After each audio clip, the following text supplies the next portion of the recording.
Hi, it's Chris Titley, and on today's episode of Scoreboard, the podcast, I'm joined by Phil Mooney. Phil, thank you so much for being part of the series. No, pleasure, Chris. Great to And be it here. is an absolutely cracking, glorious May day here in Brizzy. We're on the 7th of May already. How the year has gone by. Phil, what are you up to now? What's going on in the world of Phil Mooney? I'm Director of Rugby at West Rugby Club at Toowong.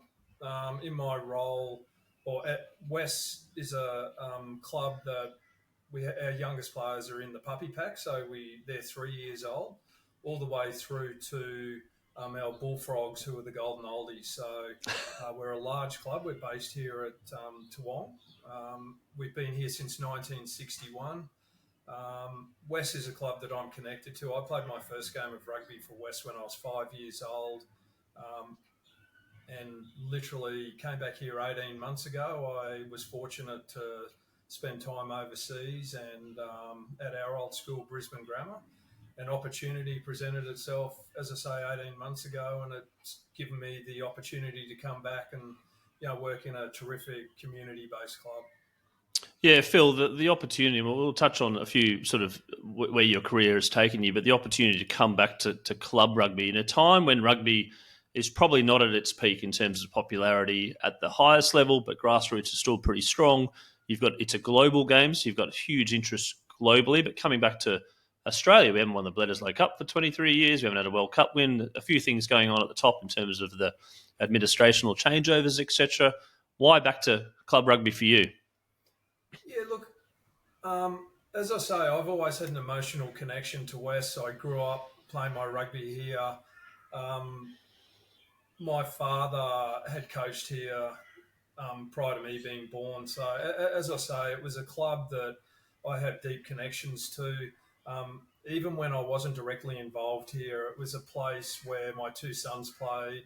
Um, when I was living in different parts of the world, I always followed West. Prior to coming here, I'd been working at Brisbane Grammar. I had a great experience working there, but I just felt like I wanted to come back to grassroots rugby, where I guess the sole offering is rugby union, something I'm extremely passionate about. Um, the opportunity presented itself at the right time, and as I say, I'm very fortunate to be back here at my junior club and my senior club. And Phil, the interest in rugby, you mentioned that your dad was involved in coaching and at the club, etc. Where did that interest come from? Can you go back to the early days? I remember picking up that first game or the first game of footy that you're like, this is pretty cool. Yeah, my father played for the Wallabies, and ironically, Dad was East's first Wallaby. When he and Mum got married, they moved over to the western suburbs, over to Indooroopilly initially, and then Chelmer. Dad was asked to come down to West to help coach the under-19s. I was literally a toddler, used to tag along with him. I think initially Dad wanted me to play soccer. He sort of felt that would be good developmentally with, spatial awareness and using both feet. But I didn't actually get to soccer. I played my first game of rugby here at West as a 5-year-old. Was bitten by the rugby bug very early, and as I say, West was always my club. Yep, and as a player yourself, how did you evolve as a player in terms of the game and growing up and through your teenage years, etc.? Yeah, look, I consider myself fortunate, Chris, in terms of the opportunities that were available to me as a young boy growing up.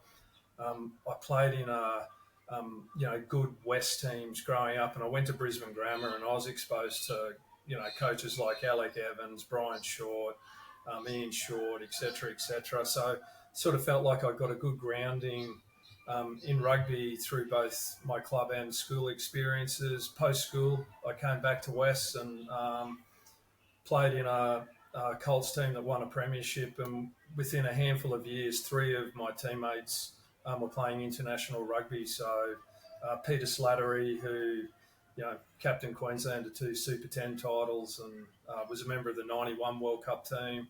Brian Smith, who played for two countries. Smithy went to Oxford to study and played for Ireland.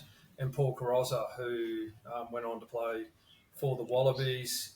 From there, moved into the first grade side where, ironically, Alec Evans was the coach who, as I say, coached me at Brisbane Grammar. And first year in first grade, we won the first grade premiership. So I sort of feel like the timing was good for me, and I was exposed to some really good coaches and some great players at West in that first grade team with the great Roger Gould, Bill Campbell, Troy Coker, Julian Gardner, Tim Lane, guys that were, members of the Grand Slam Wallabies team, the last Wallaby team to win the Bledisloe over in New Zealand. So, great times. You mentioned Alec Evans, and he's actually featured on a number of podcasts in regards to the mentorship and the coach, and Fletcher Dyson more recently was talking about Alec Evans. It seems like there's an enigma, a legendary status around Alec. What do you think Alec did as a coach to have such wonderful buy-in and players, and particularly for yourself being coached under him? Well, I think Alec had many strengths. Number one, he was an extremely hard man, and he set really high standards from a skill perspective, from a training and preparation and playing perspective. But outside of that, Alec was a fantastic mentor because I think he invested in us as individuals. He knew what we were doing away from rugby. He knew our family stories. So whilst he was hard, as I say, he was certainly invested as us as individuals. And, you certainly, when you were in a team coached by Alec, you wanted to do as well as you could for your teammates, but for Alec. And from your point of view in regarding to take these nuggets of gold and also to understand what makes a good coach, where did your interest in coaching start? Well, Chris, I guess I was a little bit like a lot of people. I fell into it. My last year, I'd been the first grade captain and I was in my early 30s and tossing up whether to play again or not play again. And West couldn't get a Colts coach. Clearly they had other players that could play first grade rugby. So I thought, I'll put my hand up to coach. I wanted to be involved with the club. I wanted to stay involved with the game. So as I say, put my hand up to coach, and it started from there. I coached the Colts for 4 years. I then progressed through and coached first grade for a handful of years, and through timing and opportunity, was able to be offered other jobs, beyond that. Rugby seems to be such a big part and pivotal part of your life. I'm curious to know your relationship with rugby, how that's changed over time. Yeah, it's interesting. I also, growing up, played a lot of cricket. So I played first grade cricket as well, and I sort of felt that was really good for me because I had two sports to concentrate on, but it gave me two friendship groups and two social connections. Ultimately, when I did choose, I came towards rugby because I just loved the camaraderie of rugby. I love the social connection of rugby, and I feel like I've always had a good relationship with the sport. It hasn't always been as kind to me as I would have hoped, but I've never felt like I've had enough. I need to walk away. Yep. And as a rugby coach, and do you love sitting down and on a Saturday night and watching a rugby game, or is there a point you're like, no, I'm done for the week. I've had enough. I'm going to watch some Netflix. I watch a lot of rugby, Chris. If I'm driving past the ground and I see a kids game, I'll stop and watch it. I'll watch, all of the Super Rugby. I'll watch it. Much to the chagrin, I guess, of my wife, but we've got TV, so. Oh, yes. Phil, you also mentioned cricket growing up, the two team games, but also within that you've got individual elements. You've got things like a wicketkeeper, you're a batter, you're a bowler, you can be a specialist fielder and all this sort of stuff. And rugby, again, you've got a team sport, but you kind of can divide it into forwards and backs and different things like that. I mean, you've navigated towards teams, but also individual aspects. How did you go about refining your individual aspects and then also becoming, playing your role in that team? Yeah, that's an interesting one, Chris, because as you say, they're both team sports, but as you know, having played a lot of cricket, there's a real individual aspect to the game. And I was a batsman, so essentially, when you're batting, it's you versus 11 opposition, and um, that's why it's important when you've got a guy standing 22 yards away. You're working as a team. You can take a little bit of the heat off each other. I guess some of the things that I learned from cricket that transferred into my rugby. Cricket's very much a mental game. When you walk out through that gate to bat, everyone is looking at your body language. Everyone is looking at whether they can sense any nerves or whatever. So, yeah, I felt that was a great aspect of cricket that I could take across um, to my rugby. Also with cricket, if you get out first ball of the day, there's another 5 hours and 58 minutes to go. You have to be a good team member. How can you contribute to your team, even though your day has finished prematurely? And as I say, it's a humbling game, cricket. You can't sit there and sook. You've got to contribute in other ways when your day's done until you get another opportunity. And when you talk about a coach of rugby and you've got the 15 players on the field and you've also got the bench and coaching is changing and whatnot, etc., and managing egos and managing conflicts and different roles, etc. How much time do you spend on that as a coach in terms of like defining the roles of people or managing player conflicts and egos? Yeah, Chris, that's a really good question. I think that everyone who's in a team wants to feel that they're contributing to that team, but we're all different. So you have to refine and modify your approach to individuals. One of the significant changes from when I played to now is just the diversity of the young men that I'm coaching. We've got boys from right across the different cultures who, react differently, who all show respect differently. So it's really important that you understand what motivates them and how you can make them feel a part of the bigger team. I think anyone that has been a part of a team, that's that dynamic. It's easier to talk about it than actually, um, get it all working together. Mm. Um, you've got to have a unified goal. You've got to be satisfying um, you know, individual needs. But I think you just have to be really clear. These are the behaviours that are acceptable. It is a team first game, so this is how you need to um, put your team's aspirations or needs ahead of your own. And it's a it's a great challenge that I enjoy. And every team that I've ever coached is different.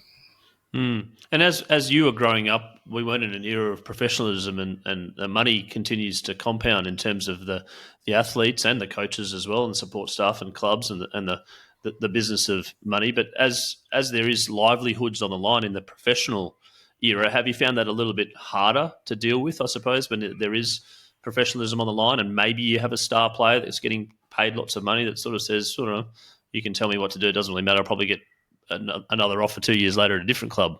Yeah, look, it's interesting. I know that people of my generation and before, they talk about loyalty, and loyalty. Once upon a time, if you grew up in Brisbane, you wanted to play for Queensland. That was the only team you ever played for, and the guys that I mentioned earlier. There's some Queensland greats there. I'm sure they had opportunity to play for other teams, but the thought of, for instance, wearing a New South Wales jersey never entered their head. Now I think loyalty is when I'm with your team or your organisation, I will give you a full commitment for the duration of my tenure, but understand that I'll be looking for other opportunities as well. And as I say, you need to acknowledge that, and you need to understand that. Otherwise, it does become, a battle that you're not going to win. But then looking at an example of all the successful clubs, you've got Melbourne Storm and you've got Penrith Panthers in league, and then more recently the Brisbane Lions. The team that won the premiership last year, they've had 5 or 6 goes at it. They've had the same coach for 5 or 6 years. Broadly speaking, the same players. The buy-in for then now players going, well, they're a premiership winning club. I want to come and play with this group. Consistency, how important is that? I mean, touching on your point of being loyal, then consistency must be something that, as a coach, you must be thinking about. Yeah, absolutely. Continuity of selection and programs is really important. I sort of feel like, some of the very best players that I've been fortunate to coach, it wasn't about the money. Yes, that is important, and they understand that, careers are only for a finite period, and injuries and things like that. But winning is really important to them, or being in a program where they feel valued, and being in a program where they have the opportunity to consistently contend. So the teams that you've mentioned, the Melbourne Storm, they, from the outside, have very set standards that players and staff need to adhere to. And, having read and watched a little bit of Craig Bellamy, the sort of player that he likes are players with really high work ethics who are prepared to, be good listeners, ask good questions, work really hard. And I think ultimately that makes them coachable. And I think any coach you speak to can cite the example of the star player who didn't buy in. So they were either not selected or they departed the program. So that is really important, as I say, that people are coachable, people buy in, and, they have the right work ethic. We talked about your relationship with rugby and through your, when you were a child to where you are now. I'm also interested to know about your relationship with winning, where winning is in terms of your relationship with winning versus losing.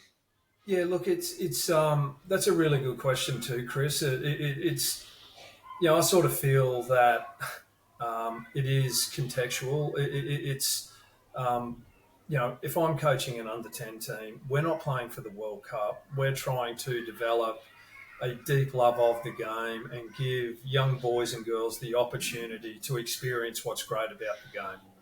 I sort of feel like sometimes some junior coaches put winning to the forefront to the detriment of the code and to the individuals they're coaching. When you are coaching at the elite level, winning and losing, makes or breaks careers. So that at the top level, they are playing for World Cups. So that becomes really important. As I say, where I'm coaching now with West Colts under 20s, I'm trying to provide an experience for young men who,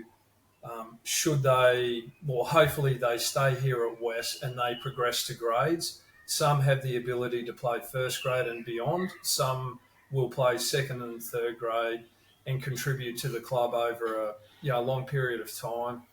I sort of got a theory, Chris, with club footy. There's 2 types of players. There's recreational and aspirational. And sometimes people make the assumption that all of your first grade are aspirational and your second and third grade, for instance, are recreational.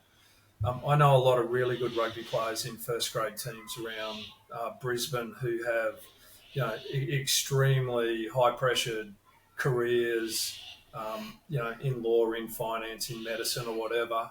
They love rugby. They're good at rugby. Rugby's their recreation. I know a lot of players that are in second and third grade who physically haven't quite developed yet, but they aspire to play at a high level. So it sort of goes back to an earlier statement. You need to understand individuals' needs and motivations, and you need to be able to cater to both of them, without making a broad brush assumption.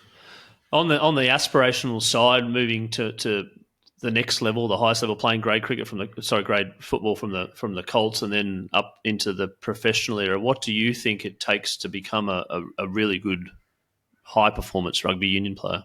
Yeah, look, um, if I reckon, Chris, if you just take a step back, I sort of feel like, and once again, I know you played different sports growing up. I sort of feel like some young people specialise too early, and getting an experience with multiple sports is really, really important. And getting an experience or having balance academically is important. The margins are pretty tight. I've seen some players who I thought at a national under 19 level would, become really, really good international players that didn't. And I've seen guys that did become, successful international players. And I thought, well, I didn't see that one. As I say, I think it goes back to balance. You need to have good balance to your life. It can't just be rugby. They need to be resilient. Rugby's a physical game, so overcoming injuries, overcoming non-selection, overcoming a whole host of things, that's important. Um, I sort of feel like the best ones I've seen have had really good work ethics. And as I say, they've been coachable, they've asked good questions, and they've always had a thirst just to challenge themselves and try and improve on a daily basis. And improvement and enjoyment, I suppose, are two things as well. Obviously, if you improve and you can see the results and you enjoy it, enjoyment and professional sport obviously going hand in hand. And as a coach, some of your moments probably weren't so enjoyable, but did you still the passion was always still there? There was never the throw the towel in moment? No, there were times where it was obviously extremely challenging, and I guess a couple of my professional jobs that I've had, Chris, I had teams that, for want of a better word, I had to rebuild. And there were some really challenging times there. And you have to be supported by people around you who understand that rebuilds aren't quick if you want them to be sustainable. Um, and then I've been fortunate where I've coached professionally with teams that were at the top end, and they just need a little bit of refining. Um, Early on in my career, I used to love the challenge of the rebuild, and I guess as a young coach, they were probably the opportunities that were afforded to me at that time. Um, yeah, they can be tough times, but as I say, if you have your vision and you have the right people around you, um, it's the old cliche. When you leave, you want the jersey to be in a better position than when you received it. It can't be a quick fix. Even in professional sport, it's not about spending money and buying, players. We can all cite teams where there were world-class players, but they didn't gel. And when they actually left, the program, was worse off. As I say, you need to develop really good programs. And one of my teachers and mentors at Brisbane Grammar was Toot Byron, who you would know through West Cricket. And for 60 years, Queensland tried to win the Sheffield Shield by buying the best players from around the world. And yeah, Graham Hick and Ian Botham, I think even might have been Viv Richards coming from it, maybe. Khan, Alvin Kelly, Yeah. Duran, Yeah. Wes Hall, Alan Border, Jeff Thompson, Greg Chappell, all of those guys. And Toot pumped a lot of resources into the grassroots, into the pathways. So the under 17, the emerging players, yep. And out of those programs came the Jimmy Mars, the Martin Loves, the Stuart Laws, the Matty Haydens, Wade Seckham, yeah. the Wade Seckhams, the Andy Bickles, etc., etc., etc. And Queensland won 6 of the next 10 Sheffield Shields. So developing your pathways is a key to having success at the top end. So you have to invest below, whether it's grassroots or whether it's professional, to ensure that you have the right, people coming through. And that's players, coaches, management, medical, all of that. And let's touch on rugby union there for a second about grassroots. We've got multiple codes here in Australia, and at the grassroots you can name things like Auskick, and the AFL is rising in terms of the participation numbers. Rugby, I'm not too sure about the participation numbers, but certainly as a sport at the highest level has come down. So investing in grassroots. Where's rugby at right now, and where do you see rugby in the next 5 years in Australia? Chris, I think that in general terms, over the last 25 years, we've invested too much money at the top end at the expense of the grassroots. Um, I think if rugby had its time again, it should have been pumping more money, developing those programs, as you said, the other codes have got now. Schoolboy rugby, for instance, uh, there's a real competition between the NRL and the Super Rugby teams to get those athletes. As I say, I sort of feel like there needs to be a greater investment in grassroots, um, playing, coaching, administration, etc., etc. And once again, start broad, and then it filters to the top. Sort of feel like rugby has invested too much at the top level at the expense of the grassroots. Once upon a time, for instance, I know when I first started coaching, Rugby Australia and Queensland Rugby used to give handouts to the Queensland Premier clubs and to the Shoot Shield teams. Then, when finances became tight, that stopped. That was actually good because clubs had to become more self sufficient. Clubs had to develop their own income sources. Clubs had to develop their own systems. That said, now there needs to be more investment. Where rugby is going to be in 5 years, I guess it's, um, you talk about sliding door moments. There's another or two extra NRL teams about to enter the market. In rugby, we've got the British Lions, we've got the World Cup, men's and women's. Then we've got the 2032 Olympics with the Sevens. So rugby has an opportunity, I feel, to um, get to the public forefront again. Hopefully, make some money, bank that money, develop some income streams that aren't so it's not a subsistence existence at grassroots level, and we can filter it back and Mm. develop, as I say, the next players and coaches and administrators, etc.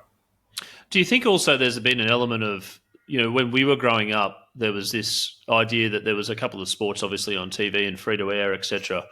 But then the US sports and things were a bit distant, and we had to sort of wait till 10:30 and watch Sports Tonight and Bill McDonald to try and get some highlights, or Wide World of Sports on a Saturday afternoon to see what was happening in the NBA with Michael Jordan, etc. But kids growing up now just have this choice of globalized sport, globalized teams. They know that the Bayern Munich. Actually, my kids, to a point, are now at 12 years old, are talking about the IPL, talking about following the IPL teams and jumping on KO and watching a mini. And I was like, wow, that's taken away from other sports potentially.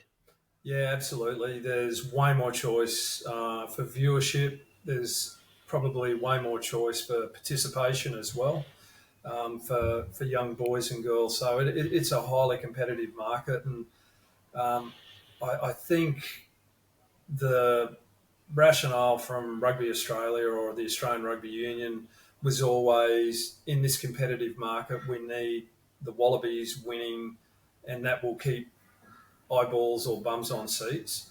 Um, the has happened. But as you say, it's such a competitive market now. Um, I know that when you turn up to rugby training, people are sitting on phones. They're watching, um, as you say, US sport.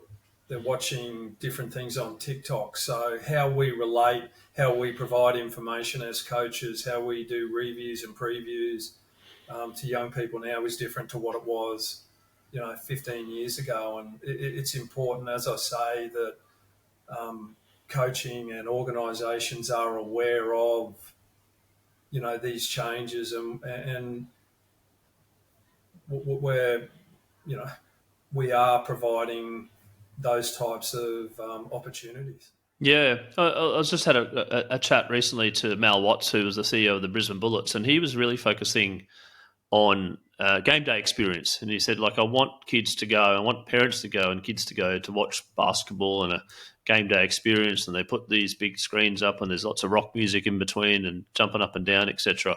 Rugby is not that type of game, but do you think game day experience for kids to go along and say, hey, I want to go watch the Reds or the Waratahs. I want to go, Dad, Mum, can I go to watch this Wallabies game? Yeah, 100%. No, as an example of that, Chris, I've got two adult sons now, and my wife was never really a cricket person. I could sit and watch every ball bowl for 5 days of a test match. I went to a Big Bash game with them, 10, 12 years ago, and to me it was music in between balls. It sort of drove me mad. But my two kids and my wife walked away saying, what a great night, without even almost knowing who won. So, the game now is a part of that game day experience, but it's not the whole game day experience.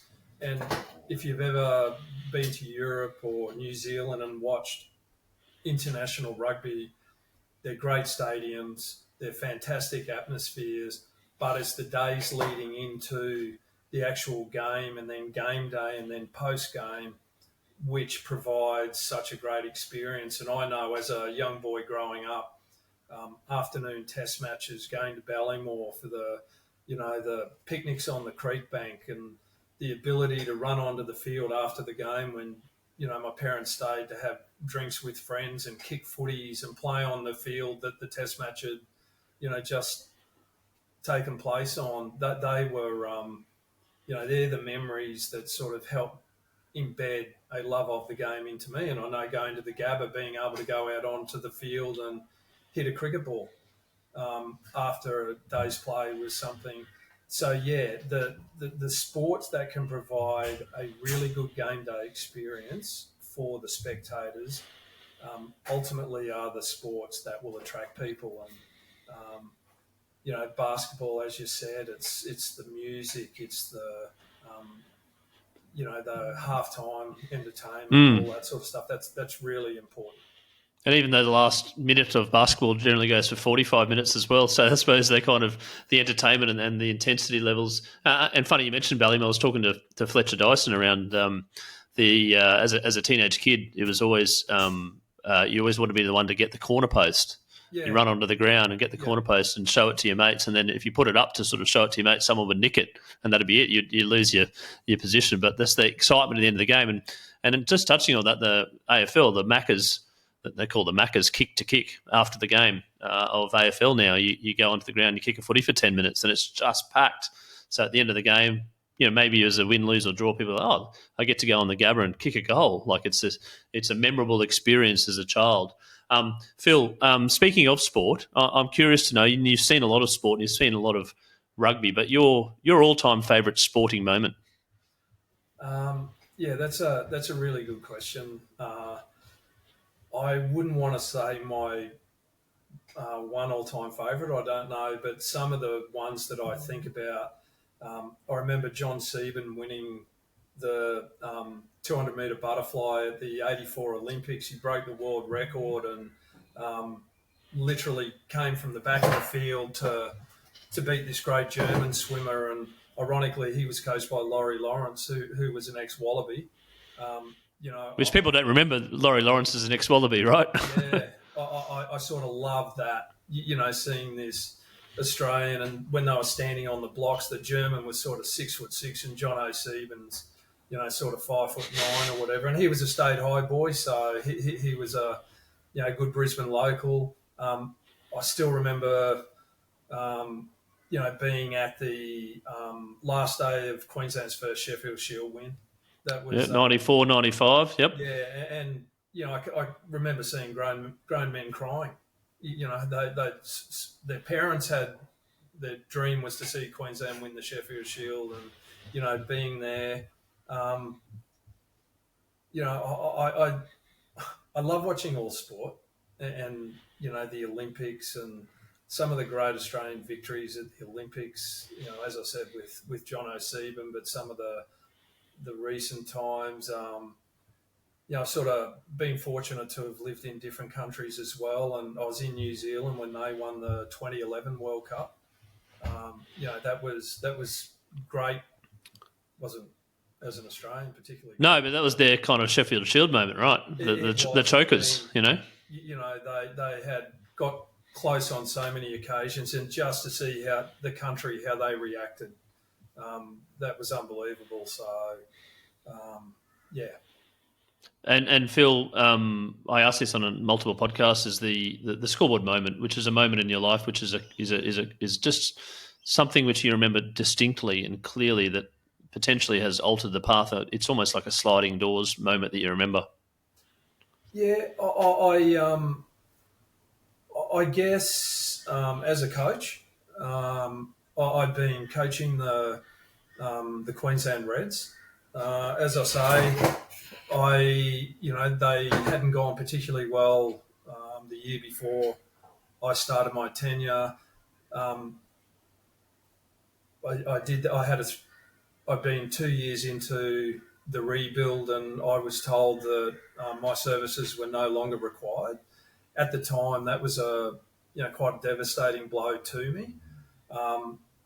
But then from that, I was offered an opportunity to coach at the Brisbane Broncos, which I did for 3 or 4 months, which opened my eyes to another professional organisation. But from there, was given the opportunity to coach in New Zealand, and from there, the opportunity to coach in Japan. So I guess as a coach, that was a moment where it wasn't a particularly happy time for me, but all of these other great opportunities presented as a result of that decision was made. And I guess I've always been someone, as I said, who I like a challenge. I don't sort of feel like I'm defined, even though my life has been sport, that I feel like I'm defined by sport. And I've always had the mindset that, okay, that opportunity wasn't for me or it didn't work, I'm going to take another one. So that was probably a sliding door moment, Chris, where that one closed, but a whole lot of other opportunities opened up. And when I look back now, just great experiences where I was able to take my family to different countries as well, to experience different cultures. So that's probably it. I've got 2 final questions, and they're both on the same path. But one is, what's some advice for kids now in 2025 that want to play sport and potentially want to play at the highest level? And you can answer in any order. And the second is, what's some advice for parents out there that are watching their kids and supporting their kids on the sidelines and at home? The first one, I sort of touched on it earlier. Don't put all your eggs in one basket. So for young kids who have a deep love of a particular sport, make sure you have make sure there are other aspects or other opportunities that you're taking. Academically, they're really important. Not everyone wants to go to university or whatever, but develop another vocation that can, will provide longer lasting opportunities. I think playing other sports is really important. As I say, don't specialise early.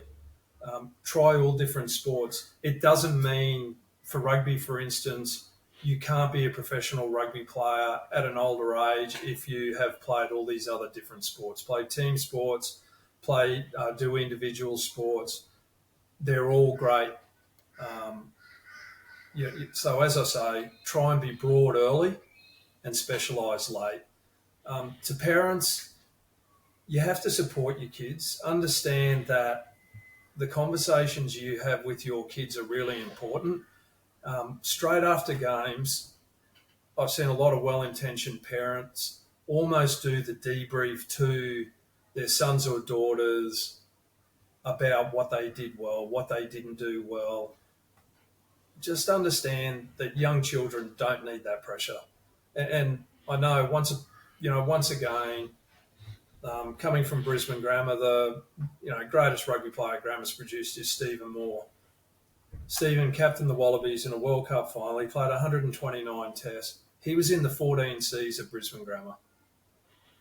He basically, academically, was a high achiever. He played musical instruments. He was in school plays. He played cricket. He was able to be a well-rounded young man who obviously developed some physical qualities later on. Just support your children, give them opportunities, but don't let the sport define them. There's enough pressure on people and young kids now. They don't need it, in the car trip going home or at the kitchen table. And what about some behaviour that you may or may not have seen on the sidelines of parents? Yeah, look, some of it. I think the best behaviour is when you watch kids sport. We all want to see our own children do well, but support everyone else's kids as well. I think that's really important. That is role modelling really good behaviour. Look, I've seen, I think probably cricket has been worse in that regard. Some of the conversations I've had with parents around cricket, the pressure that they put on their kids. You can tell when they get out of their car that they're not going to score runs that day, or the back injury, so they can't bowl, isn't really a back injury. It's just the pressure that they're under. As I say, support your kids, understand that they all develop at their own rate, and the important thing is don't be defined by their sporting career. And I used to say that to parents. Whether your son is in the A team or whether he's in the C team, that does not influence my opinion of them as a young person. They're still a good person in the Cs. They're no better if they're in the As. I'm here to try and give them a good experience, so hopefully they continue to play that sport and have the opportunities that sport presents. Phil, on that note, we'll leave it there. Thank you so much for being part of Scoreboard, the podcast today, and sharing your insights as a young player, firstly, of sport, and then as a coach of rugby union, and also as a parent, and seeing the lens, and also where we are now in 2025 with your role at West Rugby Union. I wish you all the best at West and the following years to come and the next phase of your life, and looking forward to following the progress. Excellent, Chris. Thanks for the opportunity to talk.